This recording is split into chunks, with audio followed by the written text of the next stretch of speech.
Не слышит Бог нашей молитвы. Правдиво говорить не модно сейчас. Для нас богатство стало идеалом, и завимся мы кормимся в потьмах.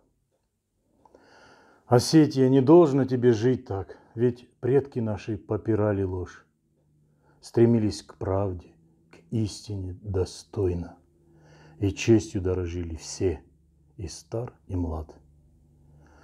А что же мы творим сегодня? Завидуем и грабим все подряд. По-осетински говорить стало зазорно, родной язык стал бременем для нас. Застолье превратили в беспорядок, и старших перестали уважать, ибо рекою льется водка, и где спиртное, там и мат. Нет, братья, сердце не приемлет греха, изничтожающего нас. Быть осетином значит жить достойно. Христос, помилуй ты всех нас. Аминь.